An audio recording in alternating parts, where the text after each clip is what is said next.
दोस्तों, भगवान बुद्ध अपने शिष्यों के साथ एक वन से गुजर रहे थे। जेठ की तपती दोपहरी थी। गर्मी और लंबी यात्रा से वे थक गए थे। उन्हें जोरों की प्यास भी लगी थी। बुद्ध एक छायादार पेड़ के नीचे रुक गए और उन्होंने शिष्य आनंद से कहा, अभी कुछ देर पहले हमने मार्ग में एक झरना देखा था। जाओ और वहां से पानी ले आओ, जोरों की प्यास लगी है। आनंद गए, मगर वह झरना बहुत छोटा था और थोड़ी देर पहले ही वहां से कुछ जानवर गुजरे थे, जिससे ठहरा हुआ पानी हिल गया था और कीचड़ नीचे से ऊपर आ गया था। पानी पीने लायक नहीं रह गया था। आनंद लौटकर बुद्ध के पास आए और कहा, जानवरों के झुंड के वहां से गुजरने से पानी गंदा हो गया है, वह पीने लायक नहीं है। अगर आप आज्ञा दें तो यहाँ से कुछ दूरी पर एक नदी है, वहां से जल लेकर आता हूँ। बुद्ध ने कहा, उसी झरने पर एक बार फिर जाओ।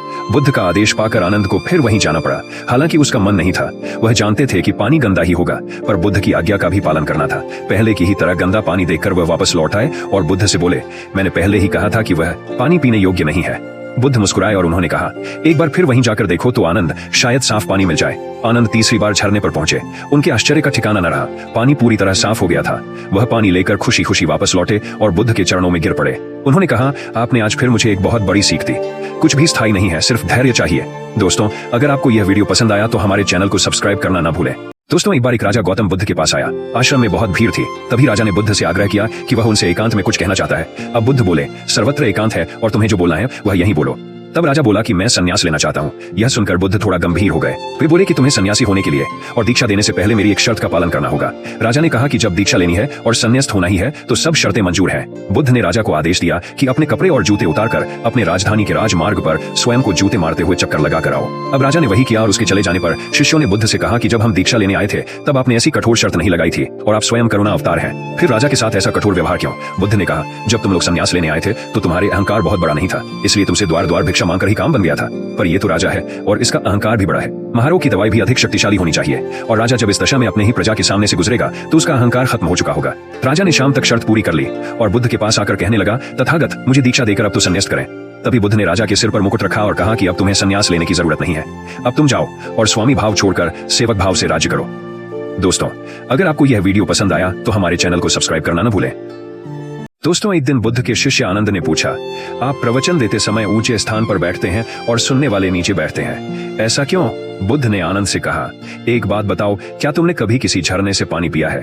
आनंद बोला, हाँ, मैंने झरने से पानी पिया है। बुद्ध ने पूछा, तुमने पानी कैसे पिया? आनंद ने कहा, झरना ऊपर से बह रहा था, मैं झरने के नीचे खड़ा हो गया और पानी पी लिया। बुद्ध बोले, अगर झरने से पानी पीना है तो नीचे ही खड़े होना पड़ेगा। जो सत्संग, कथा या प्रवचन होता है उसमें कहने वाला ऊपर बैठता है। उस कथा का संदेश ग्रहण करना है तो सुनने वाले को नीचे ही बैठना होगा। नीचे बैठने से हमारे स्वभाव में विनम्रता आती है। हमें अच्छी बातों को जीवन में उतारने की प्रेरणा मिलती है। ऐसा करने से हमारा घमंड दूर होता है।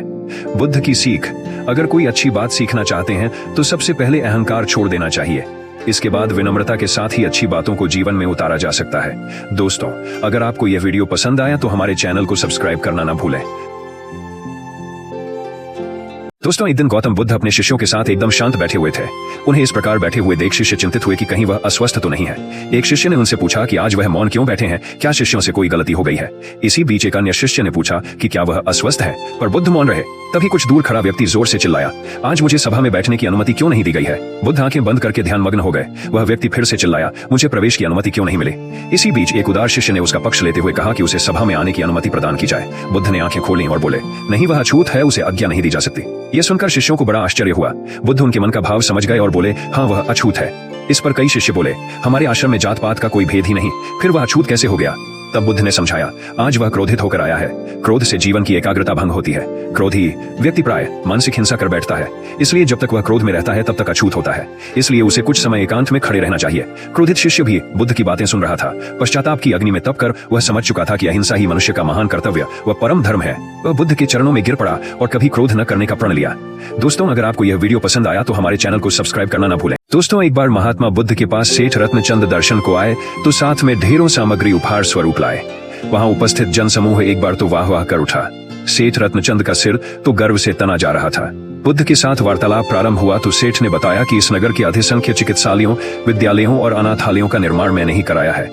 आप जिस सिंहासन पर बैठे हैं वह भी मैंने ही भेंट किया है, आदि आदि कई दान सेठ जी ने गिनवा दिए। सेठ जी ने जब जाने की आज्ञा चाही तो बुद्ध बोले, जो कुछ साथ लाए थे सब यहाँ छोड़कर जाओ। सेठ जी चकित होकर बोले, प्रभु, मैंने तो सब कुछ आपके समक्ष अर्पित कर दिया है। बुद्ध बोले, नहीं, तुम जिस अहंकार के साथ आए थे उसी के साथ वापस जा रहे हो। ये सांसारिक वस्तुएं मेरे किसी काम की नहीं। अपना अहम यहाँ त्याग कर जाओ, वही मेरे लिए बड़ा उपहार होगा। महात्मा बुद्ध का यह कथन सुनकर सेठ जी उनके चरणों में नतमस्तक हो गए। भीतर समाया हुआ सारा अहंकार अश्रु बनकर बुद्ध के चरणों को धो रहा था। दोस्तों, अगर आपको यह वीडियो पसंद आया तो हमारे चैनल को सब्सक्राइब करना ना भूलें। दोस्तों, एक समय की बात है, भगवान बुद्ध एक नगर में भ्रमण कर रहे थे। उस नगर के आम नागरिकों के मन में बुद्ध के विरोधियों ने यह बात बैठा दी थी कि वह एक ढोंगी है और हमारे धर्म को भ्रष्ट कर रहा है। इस वजह से वहां के लोग उन्हें अपना दुश्मन मानते थे। जब नगर के लोगों ने बुद्ध को देखा तो उन्हें भला बुरा कहने लगे और बद्दुआएं देने लगे। गौतम बुद्ध नगर के लोगों की उलाहने शांति से बिना कुछ बोले सुनते रहे, लेकिन जब नगर के लोग बोलते बोलते थक गए तो महात्मा बुद्ध बोले, क्षमा चाहता हूँ, लेकिन अगर आप लोगों की बातें खत्म हो गई हैं तो मैं यहाँ आ जाऊं। भगवान बुद्ध की यह बात सुन वहां के लोग बड़े आश्चर्यचकित हुए। वहीं खड़ा एक आदमी बोला, ओ भाई, हम तुम्हारा गुणगान नहीं कर रहे हैं, हम तो तुम्हें गालियां दे रहे हैं। क्या तुम पर इसका कोई असर नहीं होता? बुद्ध बोले, आप सब मुझे चाहे जितनी गालियां दो, मैं उन्हें स्वीकारूंगा ही नहीं। आपके गालियां देने से मुझ पर कोई असर नहीं पड़ता जब तक कि मैं उन्हें स्वीकार नहीं करता। बुद्ध आगे बोले, और जब मैं इन गालियों को स्वीकार ही नहीं करूंगा तो यह कहाँ रह जाएगी? निश्चित ही आपके पास। दोस्तों, अगर आपको यह वीडियो पसंद आया तो हमारे चैनल को सब्सक्राइब करना ना भूलें। दोस्तों, एक बार बुद्ध से उनके एक शिष्य ने पूछा, भगवान, आपने आज तक यह नहीं बताया कि मृत्यु के बाद क्या होता है। उसकी बात सुनकर बुद्ध मुस्कुराए। फिर उन्होंने उससे पूछा, पहले मेरी एक बात का जवाब दो। अगर कोई कहीं जा रहा हो और अचानक कहीं से आकर उसके शरीर में एक जहर भरा तीर लग जाए तो उसे क्या करना चाहिए? पहले शरीर में घुसे तीर को हटाना ठीक रहेगा या फिर देखना कि बाण किधर से आया है और किसे लक्ष्य कर मारा गया है? शिष्य ने कहा, पहले तो शरीर में घुसे तीर को तुरंत निकालना चाहिए, नहीं तो जहर पूरे शरीर में फैल जाएगा। बुद्ध ने कहा, बिल्कुल ठीक कहा तुमने। अब ये बताओ कि पहले इस जीवन के दुखों के निवारण का उपाय किया जाए या मृत्यु की बाद की बातों के बारे में सोचा जाए? जो हमारे वश में है ही नहीं, उसका विचार ही क्यों करना? किसकी मृत्यु कब आएगी ये सिर्फ परमात्मा जानता है। मनुष्य के हाथ में सिर्फ कर्म करना है। उसे उन विषयों के बारे में सोचकर वक्त बर्बाद करना ही नहीं चाहिए जो बातें उसके हाथ में है ही नहीं। उसे सिर्फ उन बातों के बारे में सोचना चाहिए जो वो कर सकता है। शिष्य अब समझ चुका था और उसकी जिज्ञासा शांत हो गई। तो दोस्तों, अगर वीडियो पसंद आई तो चैनल को सब्सक्राइब करना ना भूलें।